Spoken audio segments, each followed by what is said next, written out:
I really maybe wasted a good 6 years of thinking that I was not worthy. So if I had to go back to my 19-year-old, I would tell them, well, you already are where you are because you're good at what you're doing. And being good or doesn't not being good doesn't matter. It's just do your thing. So that's what I would tell myself in those back, 20 years later.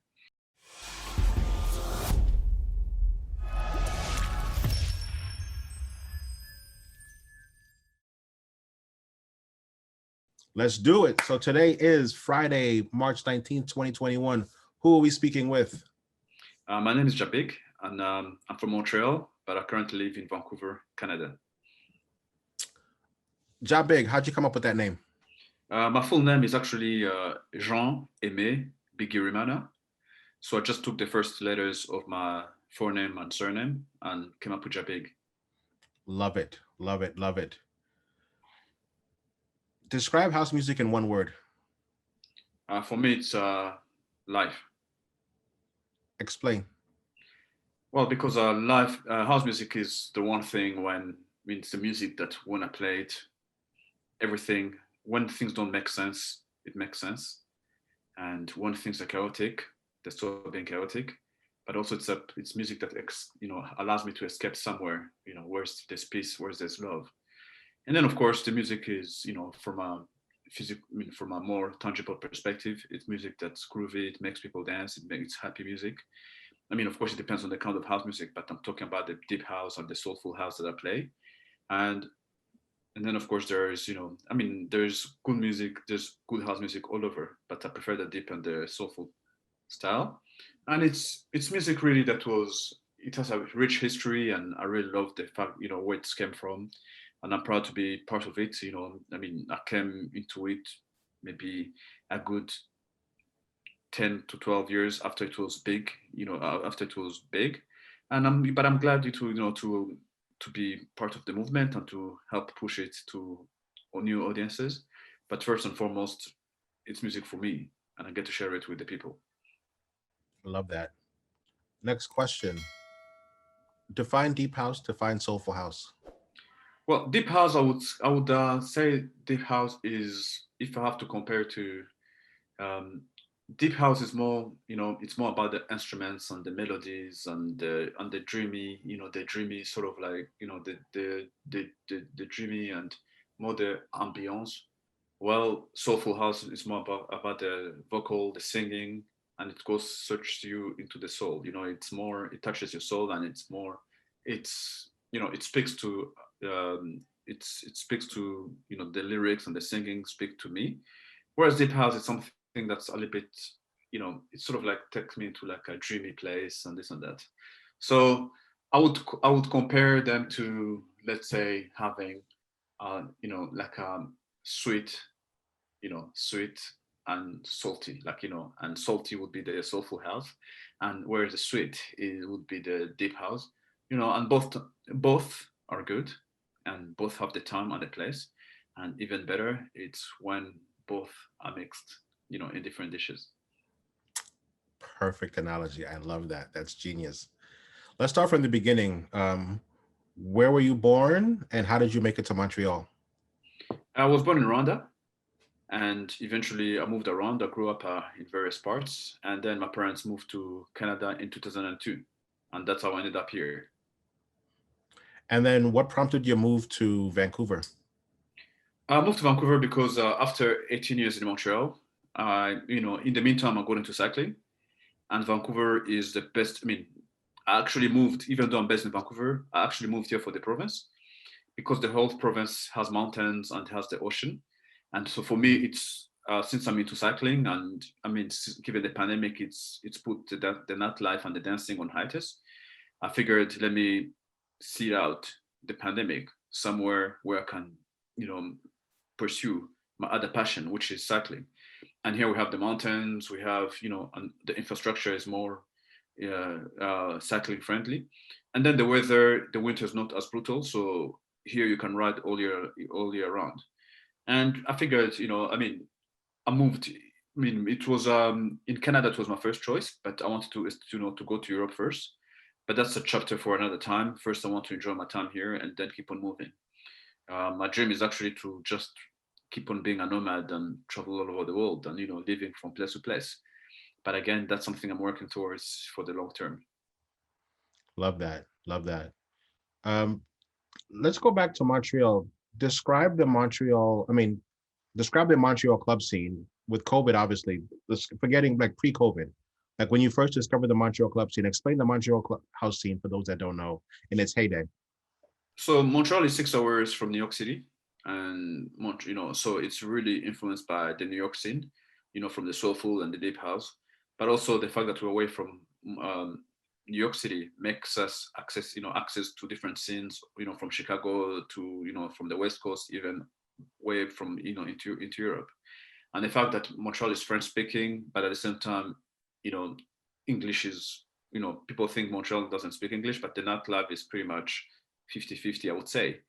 So that amalgamation, from people, from there's a big Haitian diaspora in Montreal, and the fact that it's New York is far, it creates like a whole new interesting scene, which is it's mixed, it's happy, and it's even though I would say it's doing it's getting less and less because soulful house as a genre, it's the people are growing, they're having children, they're moving out of the nightlife, and the new generation is more into like deep house and the whatever they call deep house nowadays, and the Afro scene has taken over. Now the Afro house, it's taken over, and then of course let's don't kid ourselves. The younger generation, they're more into what's popular now, which is hip hop and R&B. Whereas because Montreal had a big disco scene in the late 70s, and it was actually as big as New York City, but it was but then eventually that gave birth to house, and eventually hip hop took over, and it's become so our music has been pushed to the fringe, and it's we don't have big parties anymore, we don't have weekly parties anymore, and we have like people throwing events here and there, but overall it's there, but it's surviving, and but it's a matter of time where it becomes very even less accessible and available to people. In its heyday, what were some of the big parties when house was big back then in Montreal? There were a party. There were many parties. There were many parties. Like there was therapy, which is where I used to spin with Jojo Flores and Misayo, and Hugo, who was one of the founders too. One of the DJs who started there. There's one that's called Oasis that was there, and then we have people. There's still dance music, but it's not maybe what I would call deep house or soulful house. We still have the big festivals. We still have like big parties. But it's mostly EDM or techno or or the modern like minimal or progressive house, but soulful house. We have like a few parties from way back when, but also moved here in 2002. It was, I think, I got there when it was starting to the curve was starting to point south. So I've heard about great parties from way back when, but I was never really there. Understood. Understood. And then growing up as a child, did you come from a musical background? Was it music? What kind of music were you hearing in the house? We didn't come from a music background, but I used to, my friends used to listen to music, and they used to share music with me. And I'm an introverted person, so for me, music was I would be into my books and my music. And then one day, somebody told me to DJ at a party. I was at a party. I was standing there minding my business, being all shy, and somebody said, "Well, if you're gonna stand there, just change the music." And that was my first gig. And from there, people started calling me. Said, "Hey, if you come to my birthday party, I saw you taking care of the music. If you can take the music at my party, then I'll invite you." So it was, oh, I get to go do my thing, get invited, so feel relevant and cool, but at the same time do something that was interesting to me because it was the way music would influence the room and control the room.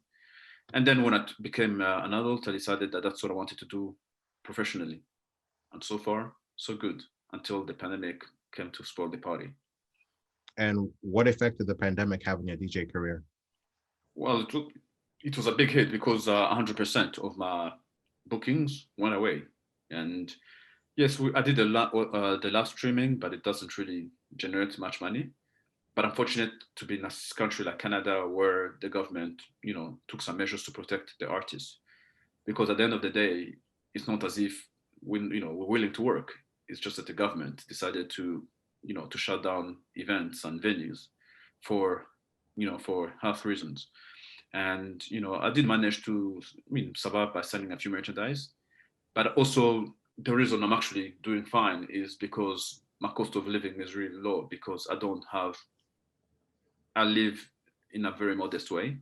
So when I don't have a mortgage to pay, I don't have car payments, I don't have many things. I just have my bikes and my music, and that's one of the reasons I was able to just pick up and come here and try to pursue more opportunities because here the fact that for instance, this is an English speaking city, I can even perhaps um, figure out how to get my French to give me new opportunities. So yeah, so it's big. It's been a big hit, but fortunately for me, it wasn't the end of the world. It's just a setback. And to be quite honest, I used this opportunity to reinvent myself, to kickstart my cycling career, because I can DJ at night and be a professional cyclist during the day. And also after these years of touring and being in nightlife, spending my life after in nightclubs, it's it's a very twisted blessing in disguise as for I've been able to rest. And by resting meaning literally to sleep and to slow down and think about my next step in life. And so I've been using, and do things that really, I've learned. I'm learning photography. I've learned to make some dishes that I know how to make. So it's been time to, and I've been doing a lot of mental health work.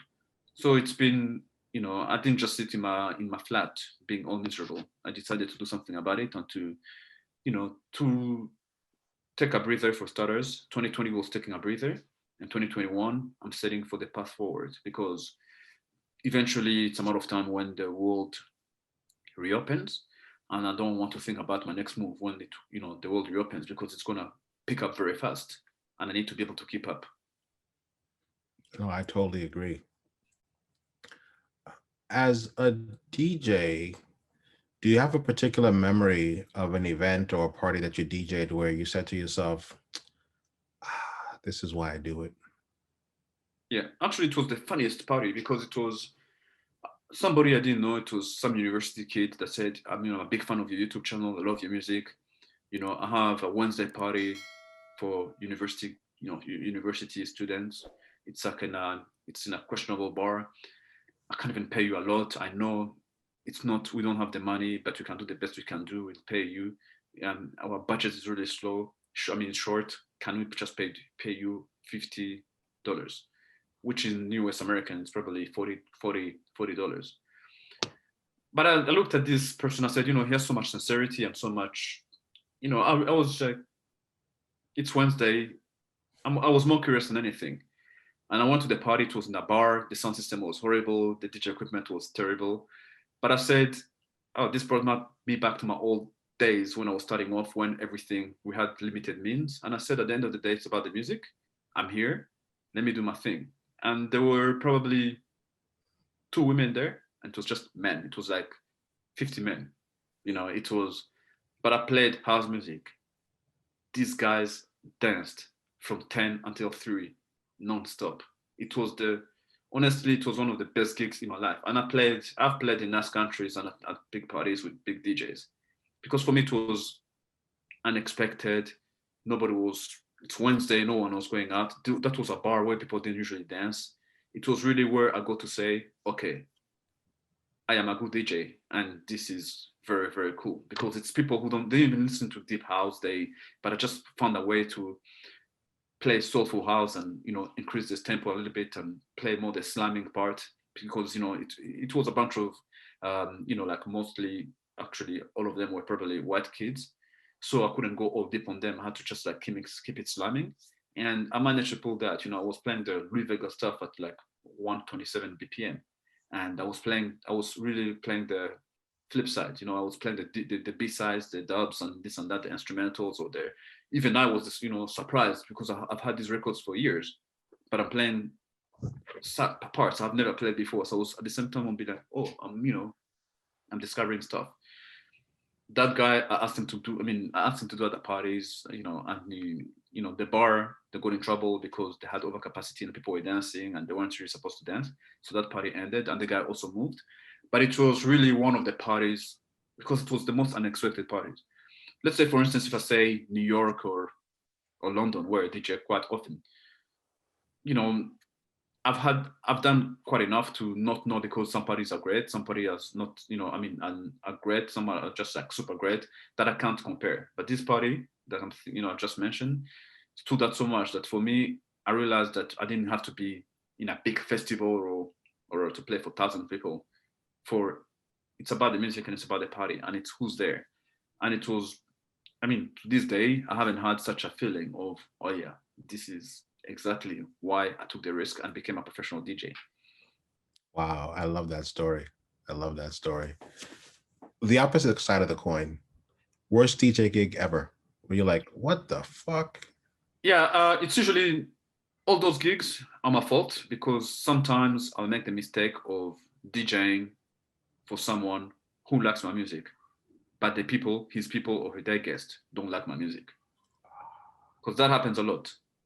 And I will tell the person, your people are not going to like my music, but the person will beg or the person will pay well, and I don't play. And then I go, and they said, just do your thing, play your music. I get there within the 5 minutes, people are saying, can you just play this and play that and play this and play that? Those gigs are a nightmare. And, that's why I don't DJ at weddings. I don't DJ, some of these corporate events because they're just a nightmare. And I mean, it's and then of course, since Soulful House is not that big in Montreal, I have to sort of like play some commercial gigs, and those are they drain my soul. But bills have to be paid, and they pay well, and and I'd rather do that than have to go get a 9 to 5, job working for somebody, because for me, I see my job as playing these pop gigs, but introducing my music to them and throwing my things to them to sort of like introduce the music to the people, or found a way to also make myself happy and not feel like I've sold out. But bills have to be paid, and sometimes one has to do what has one to do. And I'm not really. I'm talking for me. I'm not talking about anybody else. I have one of the best DJ I've ever heard in my life, and it's like very soulful and this and that. On the side, they play like weddings and the cheesiest music because they have bills to pay. But I don't criticize them because I know that they're starting to make money and they're starting to make art. And sometimes those lines don't cross, but you can make them happen in parallel universes. So well said. So well said. Common DJ mistakes. What are they? It's the common mistake is it's complying. For me, I find that, I do that too sometimes. Like for instance, that's why I don't like to fly into gigs and DJ right away, because I'm tired. So when I go to the path of least resistance, I play the tracks that I know will work, and and it's comfort zone. Whereas, and then of course it's my common problem, because sometimes I play with DJs who are more established than I am, and I'm playing for their crowd, and I try to sort of like mimic them a little bit because I want to please their crowd. But then I realized, if you're good and if you prevent something within reason, because if somebody is playing deep house, you can't just go there and introduce Afro house because it's not going to work. So I found is not taking risk is the biggest mistake, because then when you just bland, you're easily forgettable. But when you go and you take chances, it will work, but it will backfire. But it's that risk of, okay, what am I doing right here that makes it worthwhile? I love that. I love that. Advice. What advice would you give the 19-year-old JaBig who wants to become a DJ, or the next generation of deep and soulful house DJs? My advice would be to not listen to the elders too much. because I find that some of the older DJs were protecting the turf, and they made me realize that I had to pay my dues for years. And meanwhile, I was good. I mean, how did I know I was good? Because I was getting booked and I was getting fans.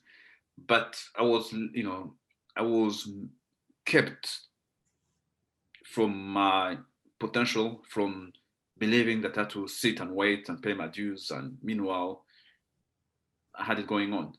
And of course, that did impact my confidence as a DJ.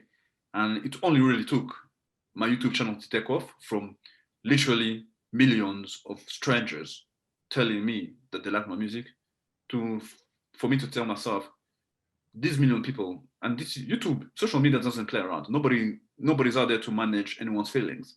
People tell it like it is. And millions of people said, "Oh, we love your music," and they said it with the time, the attention, because the internet, you can just click and move on to something else.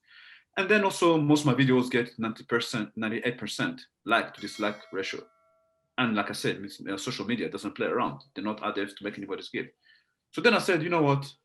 After all, I'm not that bad. And I started throwing my own parties and doing my own gigs and this and that in various parts of the world, and they were great. And so I realized that I really maybe wasted a good 6 years of thinking that I was not worthy. So if I had to go back to my 19-year-old, I would tell them, well, you already are where you are because you're good at what you're doing. And being good or not being good doesn't matter. It's just do your thing. So that's what I would tell myself in those back, 20 years later. I love that. 20 years before, rather, not later. And 20 years earlier. Yeah. Let's dig into the next question. What is Deep and Dope? Well, Deep and Dope is the music it's when I started my YouTube channel, and I needed a title, and I realized that okay, I'm gonna call my mixes. I need to figure out something to call my mixes because music by JaBig sounded cheesy, and I didn't want to create a brand with my name on it. So I realized that my music was, it had a lot of, I like music that has depth, and my music makes people happy. It gives you like a rush of dopamine. So I decided, okay, it's gonna be deep, deep and dope. And people called it silly, but they kept repeating it. So I knew it was catchy. And so I started calling my mixes Deep and Dope. And then one day I was traveling to Europe and I told my friend to print some shirts for me. And the concept stuck and I kept it that way. So that's how I came up with that brand. And, it's so far so good. Tell us about your YouTube channel. When did you form it? Why did you form it? What does it mean to you? So my YouTube channel I started in 2006. And just because YouTube was, I saw this platform and I said, oh, let me register my name at least. And I tried to upload songs and I didn't know what to do with it until 2011, when I used to have mixes on my own website, but my web host started charging me more because people were streaming so many music from it. And then one day I saw a video, somebody had posted a video, some silly video that went for like hours. And I realized, oh, I can actually put long content on YouTube. So I said, let me put a mix on there and then take the video and embed it on my website so that people can come to my website. So it was really, I was just hogging YouTube's video, bandwidth and putting on my website. But then the next day, my inbox was full of messages. Somebody's like this, somebody like that, somebody shared this, somebody like that, the notification from YouTube. So I wanted to check it out and I realized that a whole new, overnight, I just had got into a whole new market, a whole bunch, like, let's say for instance, my YouTube channel, my mixes on my website used to get 20 listeners a day. On YouTube, they would get like 200 a day. And then before I know it was 2,000 and then 20,000 and this and that. So I said, okay, this is interesting. And I saw an opportunity. I said, so I took most of my mixes from previous gigs because I used to record all my sets. So I just put them out there. And then one day, somebody told me that they would listen to my music to study. I said, oh, in that case, let me just create. I think that classical music is more apt for studying and jazz. started creating those mixes for people who wanted to study. It was really like a joke, I mean, the classical music actually played it for my sister, for a sister of mine who was pregnant at the time. And I told her, if you play jazz and, classical music, it's going to help your pregnancy. I have no idea where I picked that up from, but apparently it's, I don't know. But then the thing hit 1 million, like quickly hit 1 million. So then I kept feeding the machine, and, I put Sade, I put so many mixes there because, yes, I love house music, but I love music overall. So I started playing all sort of genres, and, it took over. And then the record labels, other DJs and other musicians and other people around the world started uploading music. And then the record labels woke up and they said, hang on a minute, this platform is making money. So then that's when they started policing everything, and they started with the copyright issues, and, and then my YouTube channel took a hit. And, I mean, it's still big, but it's not as big as in its heydays. But it still allowed me to expose me from people from around the world. I mean, the reason I travel around international DJing is because someone in a country, I never even knew that even people in North Korea listen to my music. So obviously I know it must be the elite or the expats, but, everywhere you can think of. I mean, I have the statistics even at the Vatican, they listen to my music. It's just amazing. So I can literally say that in every single country on the planet, people have listened to my mixes on YouTube. And that is,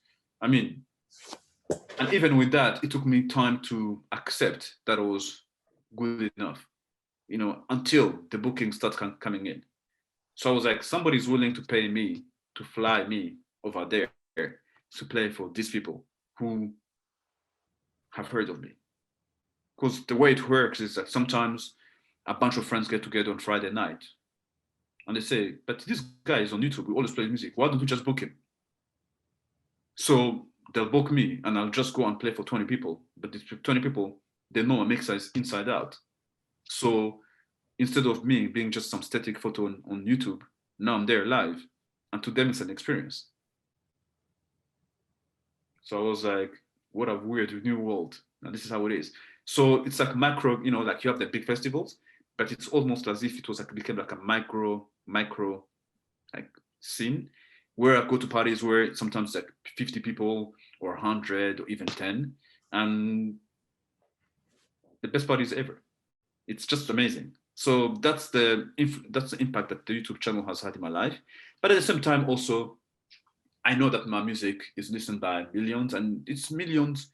I mean, for me, when I play music, I expect people to just sit and listen to music. But my music, people write to me. They say that the music helped them when they were depressed, when they couldn't get over a loved one, and when they were mourning, or people tell me that teachers especially played my music for their students from as young as kindergarten all the way to university. And one of the funniest stories I had is I got 2 emails literally back to back, as in one and then two, and it was 2 different people from 2 different worlds that were commenting about one mix.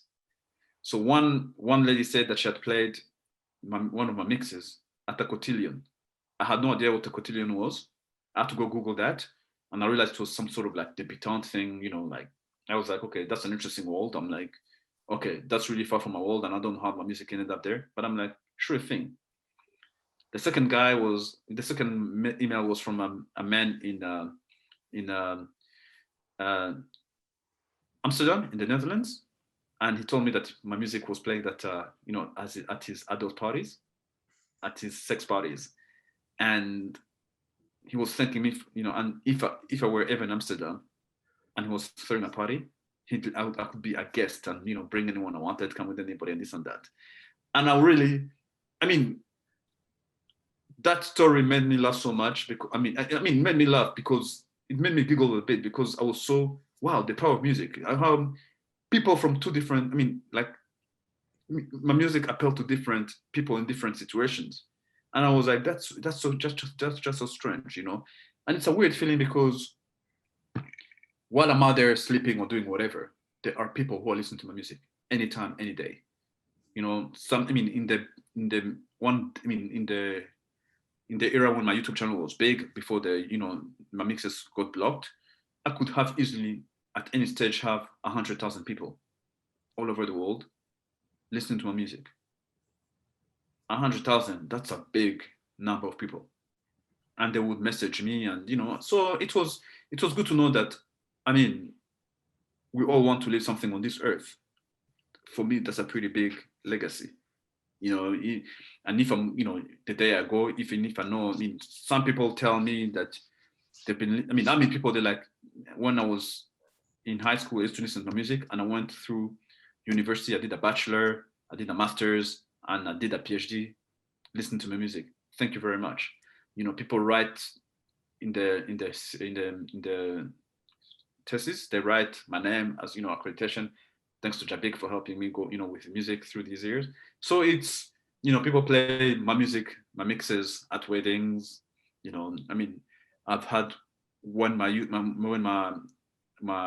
there's one mix I used to play, that was blocked, but one lady used to listen to it. She listened to it too. She had cancer.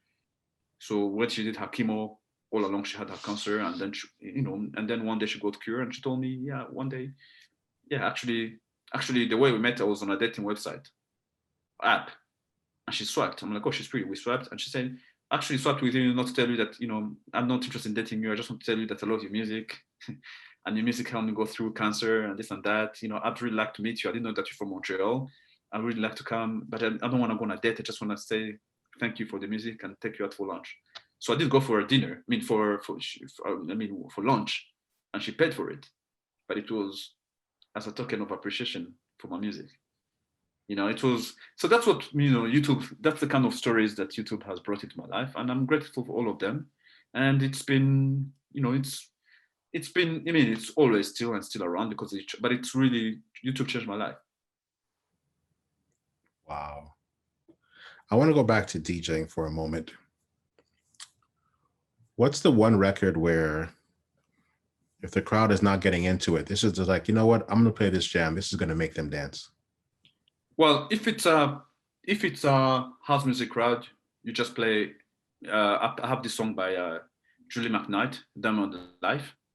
And, and it's a Louis Vega remix. And it works because it's kind of popular. Some people know it, but it's catchy at the same time. So people, even if you don't know it, it's catchy enough that it's going to make you, appreciate it.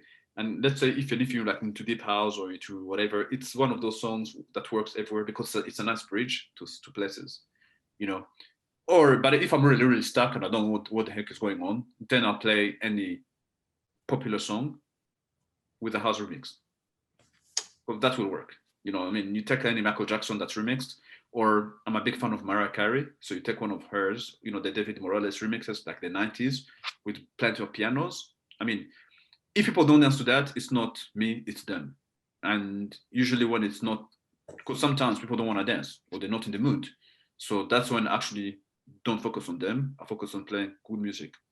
And for the few that are dancing, because eventually they weren't dancing, they weren't dancing, but they were paying attention. And that's what, I get people sometimes tell me, oh, I was at a party, I was sitting in the back with my friends, I love your music, do you have a business card? So, because at the end of the day, dancing is not necessarily the only measure of how people appreciate the music. No, that's well said. Let's transition into cycling. You are an avid cycling fan. Tell us about what kind of bike you ride now, and take us back into the beginning about what sparked your love for cycling.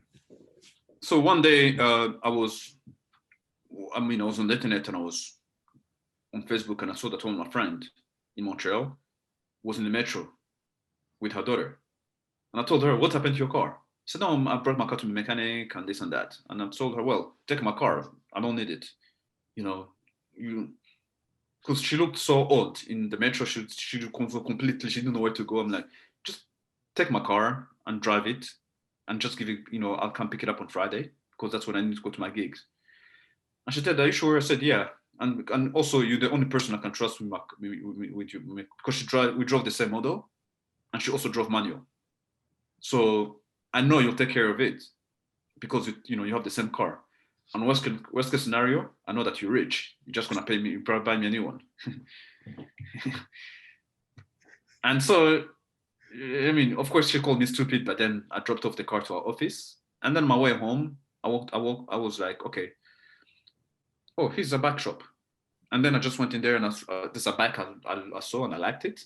And I said, oh, I don't have a bike. So I bought a bike. It was really like, I don't know. I don't even know what to call me. And then I started riding it because as a DJ, my weekdays are free. And I realized that cycling brought me a new kind of joy because it's the dopamine and the happy hormones. And I was like, oh, this is amazing. So I started riding and riding and riding. And by the end of that summer, I'd ridden 5,000 kilometers.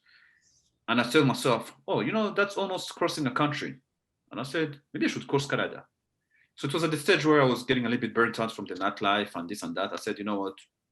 I'm going to go ride across Canada. So I took a sabbatical, and for 15 months, I rode across Canada. And people were telling me, are you crazy? You're not even good. Why would you do it in winter? Why would you do it when I fix your bike, which has one gear? Why? I'm like, I just want to do it. If it backfires, I'm going to come back home. My DJ friends were telling me, you're throwing your career away. Like, because the nightlife is very, the nightlife doesn't wait for anyone. But I did it, had like some adventures and misadventures, met amazing people, and I really got to discover the country, Canada. Really, I know Canada inside out. I know Canada. I would say that there aren't many people on this planet. Like I would be probably the 0.1% of the people who know this country inside out. And it's a big country. It's the biggest country on the planet. And so I went and I did it and I loved it. And, I really loved it. And I loved the adventure. And then I came back to Montreal. And ironically, this trip actually boosted my DJ career even more.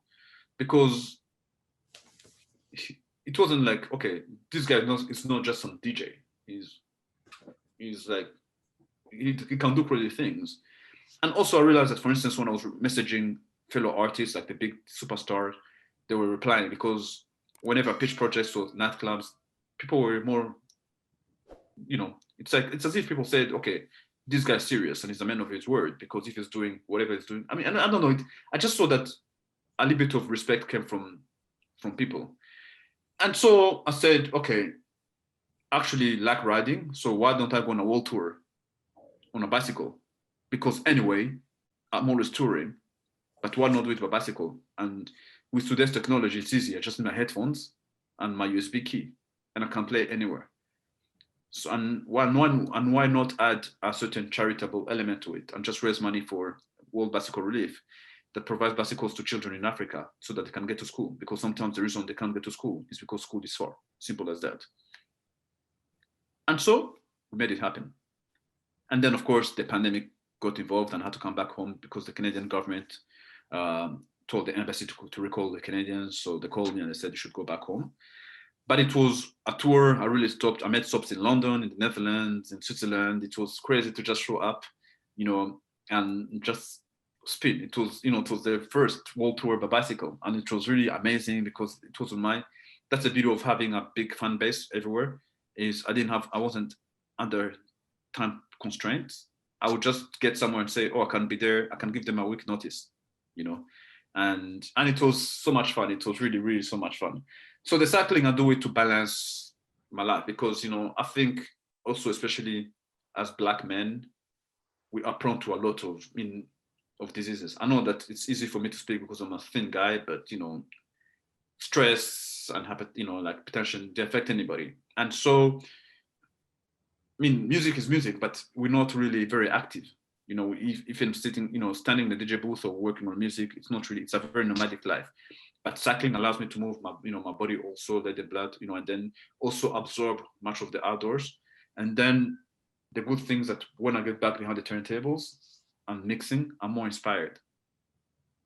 And so it's like a very, it's like action reaction kind of situation. And I love it. It's a perfect combination. And that is why, I ride my bike so much. I was like, oh, why not make a career out of it? And get sponsorship and, because and that's what I'm trying to do.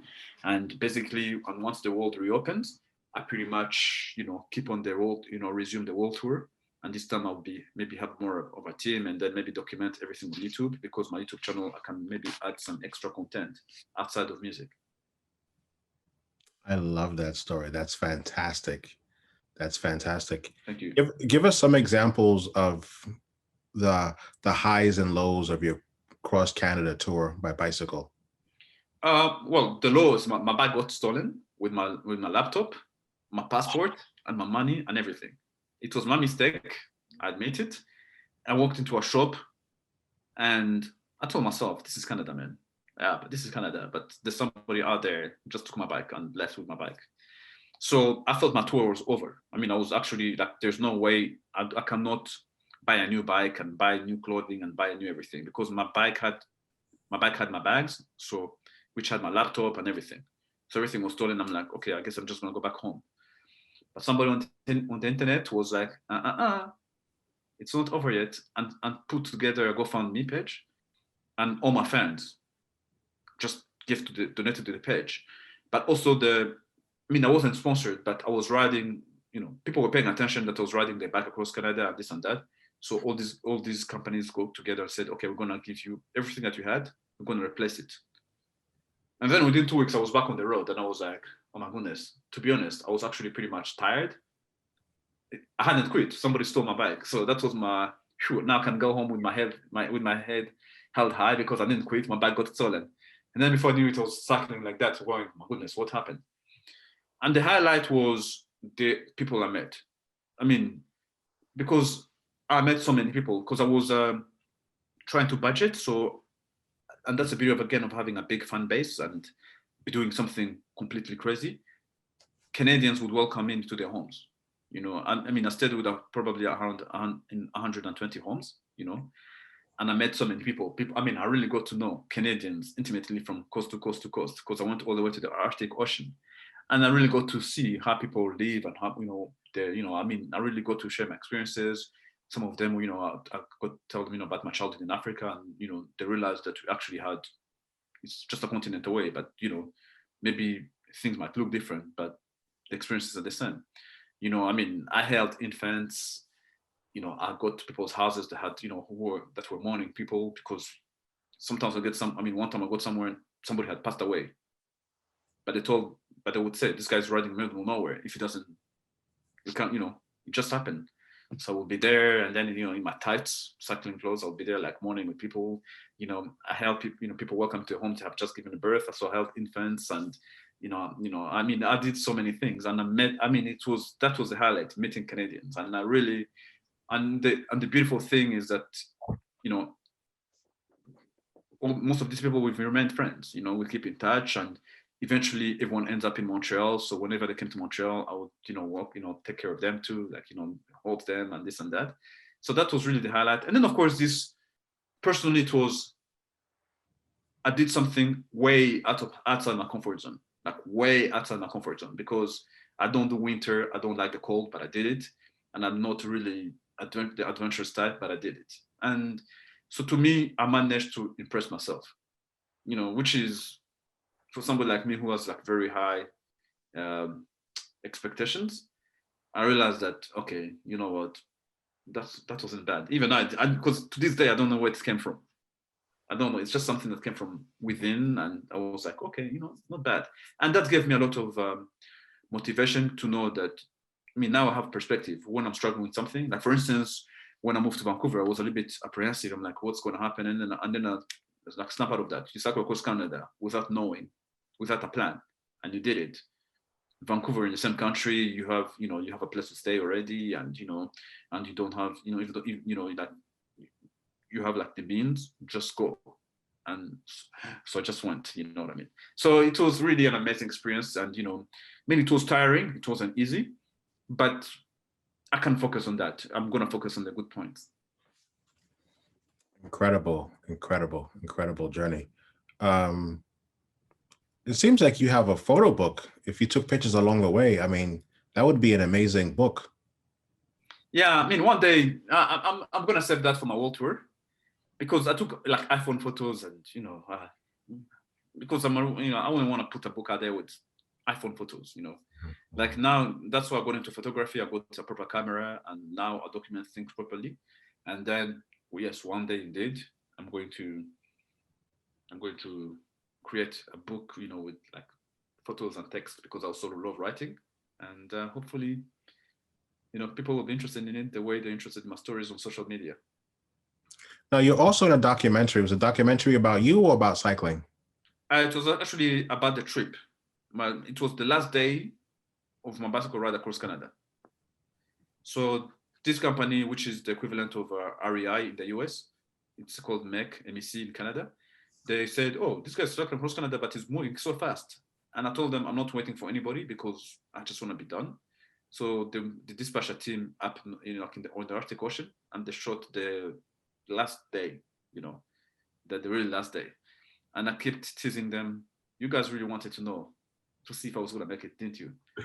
No, but I know it wasn't, because it was nobody lives there. It's like really deserted. To dispatch somebody to go there and assemble a whole team, it was a little bit complicated, and I wasn't willing to wait for anybody because, I wanted to be finished with it. So they just sent people there, and then they did they showed the film, and the film became a hit in the adventure festival world. Thanks to that, I go to travel more places in worlds, and like, I want to Telluride, I went to Aspen, I went to the Hamptons, I went to, that film was screened in all over the world. My Instagram is full of people who saw me in the film. The film gets played in Brazilian prisons. It got played in Italy. It gets played in New Zealand. It gets, every now and then I Google and I see it's being played. Even here in Vancouver, it got streamed. Sometimes I'll be walking, like, "Oh, you're that guy." I'm like, "Which guy?" "No, that guy who rode across Canada." I'm like, "Oh yeah, what gave me away?" But then at the same time, there aren't many Black people here, so they see me on a bicycle, they figure out that, okay, it must be him. And but it was a good way for me to tell my story, because the director really did a great job. In 8 minutes, she was able to tell my story, and that's something I'm going to be, grateful for forever. What did you learn about yourself with this cross-country tour? Well, I learned that I am, first of all, I learned that I suffer from, I'm a very anxious person, but I also learned that my personal issues are not the result of my parents, because I actually realized that the expectations and these impossible expectations come from me. So I realized that, okay, I need to stop blaming some fantasy of my parents were tough on me, hard on me, this and that, and just realize that my issues come from the way God created me, and I guess because of my sensitive nature, I become a little bit of a recluse, and I become and I don't risk, because it's, I laugh because people call me very sensitive, but at the same time they say I love your music, and I'm like, you love my music because that's a sensitive side. So you can't just tell me turn it off. You take it or you leave it, but you can't just be, it's the way it is. So then I said, okay, let me do this. I need to go figure out who I am really. And after my trip, I want to see like a shrink, and I just sat there and I learned to speak to myself, to my inner voice, to my, the other voice that's always, I learned to speak with it and negotiate with it. And now I'm in a better place where I'm able to speak to myself. And, I was more self-aware, again, as a level of self-awareness. So now, and also, I think the biggest thing is to realize that, man, I don't need to be perfect. I'm a flawed person, and I need to live with that. And I don't have to aim for perfection. I just need to aim for life. As long as I'm not hurting anybody, I'm okay. It's okay not to be the best DJs on the planet. It's okay not to be the fastest. It's a cyclist. It's okay not to be the richest guy, not to be the whatever. It's okay to be an adult that rides bicycle and plays music. It's okay. I just need to live my life. And the day I embrace that is the day I was set free. I still have my moments, but I really believe that my bicycle ride set me free from myself. Wow. And knowing what you know now, how would you approach your cross-country bicycle ride differently if you would do it all over again? Unfortunately, I would be more rigid about it. I would have like a team. I would do things and I would make it like very rigid and structured, and I would get people involved. It would be very nice to be more comfortable, but then it would be boring. Because, for instance, if I stayed in hotels, I wanted people to meet the Canadians that I met because I wouldn't be staying with them. Or if I have a crew, I wouldn't be able to take my time because these crews need to be paid. So I would have to be resting. Because actually this last winter in the pandemic, I was bored. So I cycled across Canada again, by myself. And this time was easier because I knew how to pace myself, but I also knew the country. So I knew how much distance I could cover. And by the way, cycling across Canada is not easy you can't get lost because it's just one straight line. It's one highway. Basically, if the sun is not in the right direction, you just go into the wrong, in the opposite direction. So you just go. And so if I had to do it again, I would, if I planned it, I would never do it because I would relieve it so much that it would become very boring quickly. I literally just picked up and I left. I would have to be more organized, but the organization would kill the charm. And that is why I don't want to spend my life cycling across Canada because, I'd rather pick other countries to ride in, which is why I rode around the world because it was the same thing, but this time it was more organized because, first of all, the cycling industry and everybody knew, okay, this guy can actually do it because he's done it before. Because Canada is like half a continent. Canada is bigger than crossing Canada is the equivalent of crossing Europe and to go all the way to Moscow, if not further. So this time I had more support, and and of course with my DJ career and work getting around, it really got more support, and yeah. So and when I resume now that I'm getting more serious about it, I would actually get more funding because yes, money does make a difference. Money makes a difference. Sometimes I just want to go into a hotel when I just want to be myself. And when you don't have a lot of money, it becomes an issue. But if you have hotel money, it's easy. Then what would you do if it was a shitty weather day? Would you still ride? And the weather I don't ride. You would just when I was riding across Canada, I tried to ride in bad weather one day and I almost literally froze to death. And I learned my lesson. I'm like, it's just better to sit out that day and rest. So right now, when I ride on these big journeys, I ride according to the weather. So I ride on beautiful days, and then on days off, I take a break. And with North America, it will never go for 2 weeks or 1 week without bad weather. And bad weather includes wind, because it's going to be a beautiful sunny day, but it's very windy. I'm going so slowly that I'm never going to my destination. So it's better to sit it out and just, preserve my body and take a break and then ride when the wind is, when things get better. So yeah, that's what I would do. Awesome. Those are the questions that I had. Is there anything else you want to cover? No, I'm good. Awesome. Thank you so much. By the way, I've also been a fan for years.